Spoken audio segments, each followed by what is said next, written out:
Nous venons de travailler sur un circuit frigorifique de type climatisation. Ici, dans ce nouvel exercice, je vous propose de diagnostiquer le fonctionnement d'un circuit frigorifique en froid commercial. Pour cela, vous devez calculer le ΔTO, c'est-à-dire le ΔT total à l'évaporateur. On l'appelle aussi le pincement. Nous avons ici deux chambres froides dans lesquelles nous souhaitons conserver des fraises. Donc pour mener à bien votre calcul de ΔTO, je vous donne un certain nombre d'informations afin de mener à bien votre exercice. Donc je vous propose de mettre la vidéo en pause et je vous dis à tout de suite pour la réponse. Alors je vous dis déjà bravo parce que vous avez sûrement trouvé la réponse. Donc nous avons ici un premier tableau qui va nous donner la température de conservation de certains fruits, mais aussi le niveau d'humidité relative à maintenir dans la chambre froide. Alors pour les fraises, la température de conservation est de 0 degré et le niveau d'hygrométrie à maintenir dans la chambre froide doit être compris entre 90 et 95%. Donc ce niveau d'humidité correspond aux aliments de la catégorie 1, c'est-à-dire les aliments à haute hygrométrie. Pour la catégorie 1, le ΔTO devra être compris entre 3 à 5 degrés, puisque nous sommes dans un système à circulation d'air forcé. Nous avons un ventilateur au niveau de notre évaporateur. Donc notre ΔTO devra être compris entre 3 et 5 degrés. Pour rappel, le ΔTO, c'est la différence entre la température ambiante de la chambre froide et la température d'évaporation. Donc pour la chambre froide numéro 1, la chambre froide est à 0 degré, donc c'est une valeur mesurée avec un thermomètre. Et la valeur de la température d'évaporation, lue au manomètre BP, est de -5. Donc en fin de compte, la température d'évaporation, c'est la température du fluide frigorigène à l'intérieur de l'évaporateur. Donc notre ΔO sera égal à 0 moins -5. En mathématiques, moins et moins font plus, donc 0 plus 5 donne plus 5. Donc dans notre cas, pour la chambre froide numéro 1, le ΔTO est correct, puisqu'il est compris entre 3 et 5.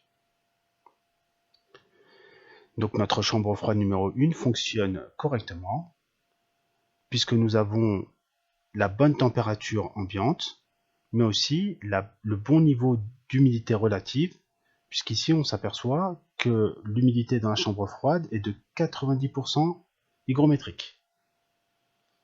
Et ça correspond bien donc à la valeur à respecter dans le tableau ici.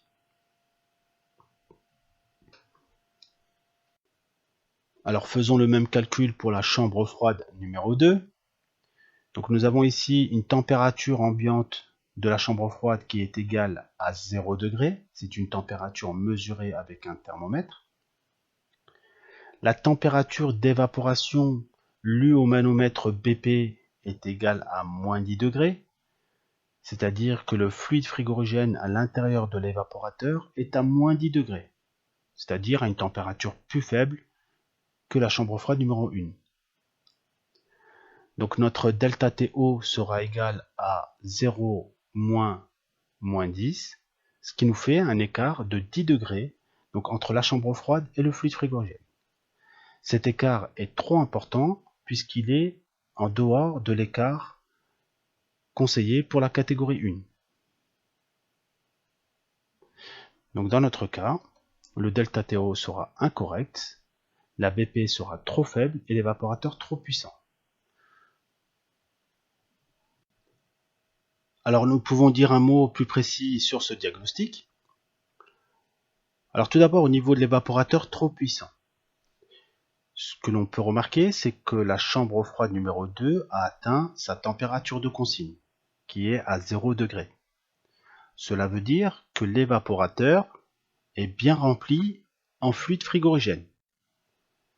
d'autant bien rempli puisque le fluide frigorigène est à moins 10 degrés. Si l'on compare avec la chambre froide numéro 1, on voit ici que le fluide frigorigène est à moins 5 degrés et que la chambre froide atteint aussi sa température de consigne à 0 degré. Alors quelle est la différence entre la chambre froide 1 et la chambre froide 2? Tout simplement, la chambre froide numéro 2 va atteindre la température de 0 degré plus rapidement, puisque le fluide frigorigène est à une température plus basse. C'est-à-dire que l'évaporateur est plus puissant que dans la chambre 1. Cette surpuissance au niveau de l'évaporateur n'est pas qu'un avantage, puisque l'humidité contenue dans la chambre froide aura tendance à se fixer sur les ailettes et sera ensuite évacuée sous forme de condensat. Donc notre évaporateur qui est surpuissant pourra très facilement maintenir la température de consigne à 0 degré, mais par contre aura tendance à déshumidifier l'air, c'est-à-dire qu'il va assécher l'air de la chambre froide. Cela est dû au fait que la différence entre la température ambiante du local et la température du fluide frigorigène est trop importante. Dans notre cas, le ΔTO est égal à 10 degrés. Ce n'est pas le cas pour la chambre froide numéro 1 qui a un ΔTO de 5 degrés. C'est-à-dire que la différence entre la température de la chambre froide et celle du fluide frigorigène est égale à 5. Donc le ΔTO ici est conforme à l'écart de notre tableau pour la catégorie 1. Pour rappel, la catégorie 1, ce sont les aliments à haute hygrométrie. C'est-à-dire qu'ils doivent être compris entre 90 et 95% d'humidité. Donc au niveau de notre chambre froide, l'évaporateur pourra atteindre la température de consigne, peut-être moins rapidement que la chambre froide numéro 2, mais dans tous les cas, il respectera l'hygrométrie de l'ambiance.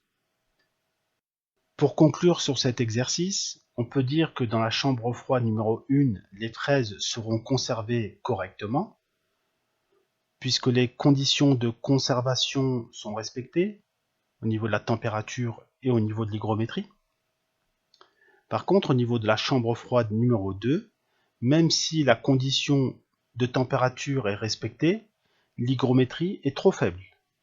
C'est-à-dire que la conservation des fraises dans cette ambiance va entraîner donc un noircissement des fraises et une perte d'eau.